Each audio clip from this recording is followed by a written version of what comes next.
दफन 29। ध्रुव खांसने की नाटकीयता करता है जिससे अनिकेत कहने लगा, क्या हुआ ध्रुव, क्या तुम्हारी तबीयत ठीक नहीं? नहीं सर, बस खराश थी।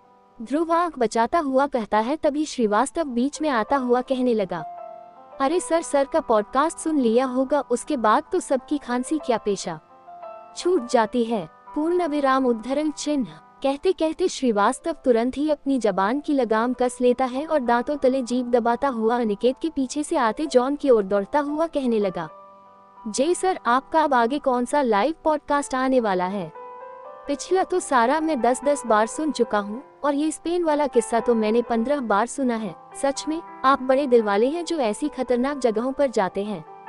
इस पर जॉन हल्की मुस्कान से कहने लगा, धन्यवाद श्रीवास्तव जी, एक पैरानॉर्मल एक्सपर्ट के नाते मेरी एक जिम्मेदारी है। मेरा काम सिर्फ डरावनी कहानियों को इकट्ठा करना नहीं है, मैं चाहता हूँ कि लोग इन कहानियों के पीछे छिपे सत्य को भी समझें। हर डरावनी जगह का एक इतिहास होता है और हर इतिहास में एक सच्चाई छुपी होती है, उसे लोगों को समझाना जरूरी है। नारायण और श्रीवास्तव दोनों उसकी ओर देखते हैं। नारायण अब भी थोड़ा घबराया हुआ था, जबकि श्रीवास्तव गर्व से मुस्कुरा रहा था। नारायण धीरे से कहता है, लेकिन जॉन सर, आप कैसे कर लेते हैं ये सब? आपको डर नहीं लगता? डर का मतलब होता है किसी चीज को बिना समझे उससे भाग जाना, लेकिन जब आप सच्चाई को समझने की कोशिश करते हैं तो डर अपने आप कम हो जाता है। ये सुनकर नारायण और श्रीवास्तव दोनों सिर हिलाते हैं। ध्रुव, जो अब तक किनारे खड़ा उनकी बात सुन रहा था, चुपचाप कैंप की ओर चला जाता है। उसके चेहरे पर जो गहरी बेचैनी थी उसे अनिकेत देखता रहा पर कहा कुछ नहीं। साहिल, आ गए तुम? तभी वहां साहिल आता हुआ दिखा, जिस पर अनिकेत उसकी ओर देखता हुआ कहने लगा, हम तुम्हारा ही इंतजार कर रहे थे, आगे क्या करना है उसमें तुम्हारा अप्रूवल होना जरूरी है। क्या कह रहे हैं सर, आप सीनियर हैं, जैसा आप डिसाइड करें। फिर चलो साहिल, हम जल्दी ही प्रोसेस शुरू करते हैं।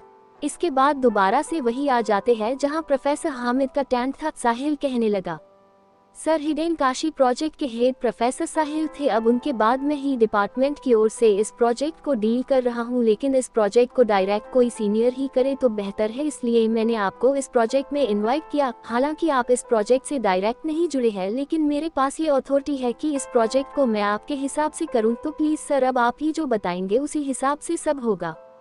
इस सम्मान के लिए शुक्रिया साहिल, लेकिन डिपार्टमेंट के हेड तुम ही हो, तो तुम्हारा हर डिसीजन में शामिल होना जरूरी है। अनिकेत सर, मैं आपके साथ ही हूँ, बताइए सर आगे क्या करना है। अब तीनों वहाँ बैठे अपनी नज़र जॉन के खुले लैपटॉप की ओर कर लेते हैं।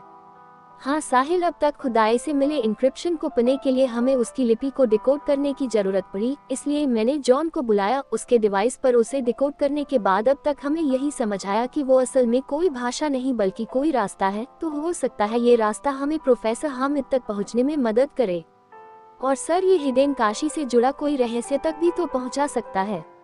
हाँ, शायद ऐसा संभव हो, इसलिए अभी हमारी यही प्राथमिकता है कि उस रास्ते को खोजा जाए, और ऐसा करते अभी तक हमारी खोज सारस्वत पुरानाले नाम की लाइब्रेरी तक पहुंची है। अनिकेत की बात पर साहिल चकित होता हुआ कहने लगा, ग्रेट सर।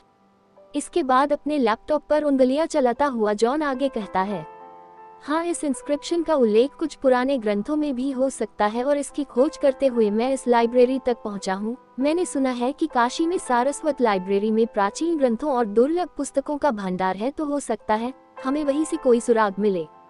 ये सुनते साहिल चौंकते हुए कहता है, सारस्वत लाइब्रेरी, क्या वह अब भी खुली है? मैंने पढ़ा था कि वह लाइब्रेरी अब बंद हो चुकी है। लोगों का कहना है कि वह लाइब्रेरी श्रापित है और वहाँ से जो कोई भी किताब ले जाता है उसे भयानक चीजों का सामना करना पड़ता है। इस पर अनिकेत मुस्कुराते हुए कहने लगा, लोग तो बहुत कुछ कहते हैं साहिल, लेकिन मुझे लगता है यह महज अफवाह है। सच तो यह है कि लाइब्रेरी अब बंद है, क्योंकि वहाँ के रखवाले ने वर्षों पहले इसे बंद कर दिया था, शायद इस डर से कि वहाँ की दुर्लभ किताबें गलत हाथों में न जाएं। साहिल कहता है, हाँ सर, ऐसा हो सकता। गई तो फिर हम वहाँ कैसे जाएंगे? अगर वह बंद है तो यह आसान नहीं होगा। इस पर जॉन कहता है, काशी में एक आदमी है, महेश्वर तिवारी, उसने कई साल सारस्वत लाइब्रेरी में बतौर सहायक काम किया है। हो सकता है वह हमें अंदर जाने का रास्ता बता सके, लेकिन उससे मिलना आसान नहीं होगा। इस पर अनिकेत चुटकी लेता हूँ कहता है, लगता है हमें काशी की गलियों में जासूस बनकर घूमना पड़ेगा, लेकिन सवाल यह है कि महेश्वर तिवारी मिलेगा कहाँ? जॉन कहता है, उसे ढूंढने के लिए हमें काशी के घाटों पर जाना होगा। मैंने सुना है कि वह गंगा के किनारे रोज सुबह पूजा करता है, शायद वहीं हमें उसका पता चल सके। साहिल थोड़ा आश्चर्य से कहता है, वो सब तो ठीक है, लेकिन ये सब आपको कैसे पता? आई थिंक आप तो खुद पहली बार काशी आए हैं। इस पर अनिकेत जॉन की ओर देखता मुस्कुराता हुआ कहता है, यही तो खासियत है हमारी दोस्ती में, जहाँ मेरी सोच रुक जाती है वहीं से जॉन की शुरू होती है, और जहाँ मेरी सोच रुक जाती है वहाँ अनिकेत हमेशा नए आइडिया के साथ तैयार रहता है। जॉन अनिकेत की बात पूरी करता हुआ कहता है, कमाल है आपकी दोस्ती सर, जो दोस्ती सुनने देखने को नहीं मिलती उसे मैं सामने देख पा रहा हूँ। I am lucky for that. इस पर दोनों दोस्त साथ में मुस्कुरा लिए। इसके बाद साहिल आगे कहता है, सर आपसे एक बात और करनी थी। एक्चुअली मुझे यूनिवर्सिटी जाना है, डायरेक्टर सर का मैसेज आया है, प्रोजेक्ट की अब तक की डिटेल्स उनके पास सबमिट करना है, तो सर अगर आपकी परमिशन हो तो मैं ये काम निपटाऊं। हाँ क्यों नहीं, तुम बेफिक्र होकर जाओ, तब तक हम देखते हैं कि यहाँ अपने मिशन में कहाँ तक पहुँच पाते हैं। अभी वे बात कर ही रहे थे कि तभी उन्हें टेंट के बाहर कुछ हलचल सुनाई पड़ती है। तीनों अब बाहर निकलकर देखते हैं, वहाँ अभी अभी पुलिस की जीप आकर रुकती है। Inspector PK. चौधरी तेज कदमों से नीचे उतरता चारों ओर देखते हुए कहता है, ओए कद्दे सारा सीन चल रहा है। प्रोफेसर हामिद की कोई खबर मिली या सारे बैठे बीन बजा रहे हो? अब तक वहाँ अनिकेत, जॉन, साहिल के साथ नारायण, श्रीवास्तव और ध्रुव भी वहाँ आ गए थे। साहिल आगे आता हुआ थोड़ा झिझकते हुए कहता है, सर अभी तक कोई खबर नहीं है, हमने उनके बारे में जितनी जानकारी थी सब आपको दे दी थी। इंस्पेक्टर हंसते हुए कहने लगा, ओ तेरी, तू सोचता है हम काम नहीं कर रहे? सुन, हरियाणवी पुलिस है, कोई गप्पे मारने वाले नहीं। लेकिन अब तू बता, वो प्रोफेसर अचानक गिद्धा पाकर उड़े तो जिम्मेदारी किसकी? इंस्पेक्टर की आवाज सुनकर अनिकेत और जॉन उनकी ओर देखते हैं। इंस्पेक्टर अब अनिकेत की तरफ बढ़ता है।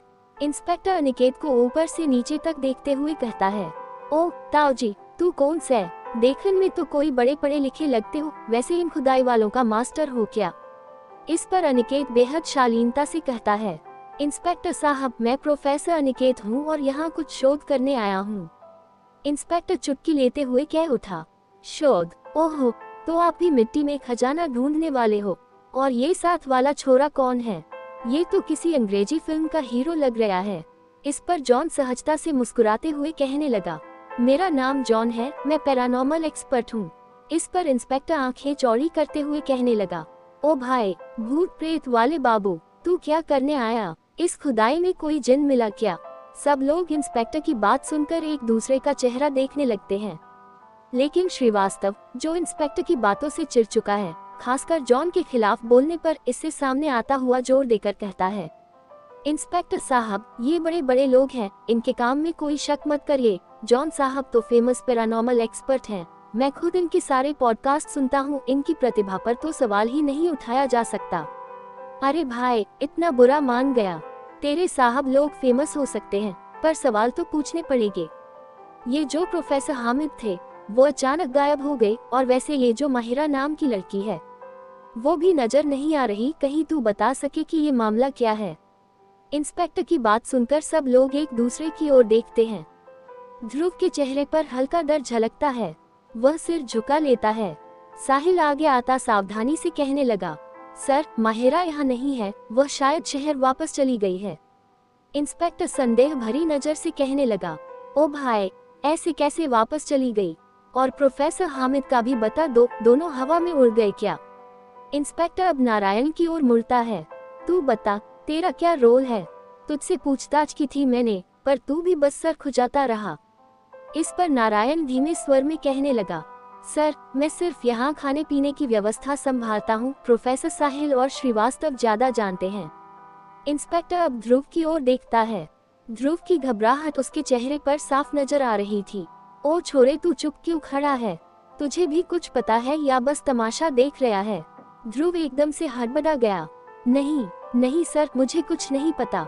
इंस्पेक्टर गुस्से में उसे घूरता हुआ कहने लगा, सही सही बता, नहीं तो तेरा अभी बंदोबस्त करना पड़ेगा।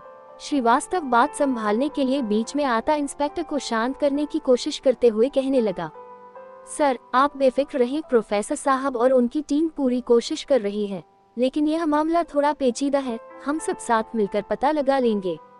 ठीक है, पर याद रखना, अगली बार मैं यहाँ खाली हाथ नहीं आऊंगा। कोई खबर चाहिए, वरना सबका बंदोबस्त करूंगा। ओ चल रे गब्बर, अपना तो काम बढ़ गया।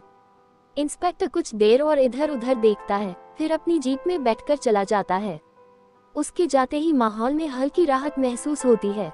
कहानी आगे जारी रहेगी। कहानी पसंद आने पर लाइक करें, सब्सक्राइब करें और मित्रों से साझा करना बिल्कुल न भूलें। धन्यवाद।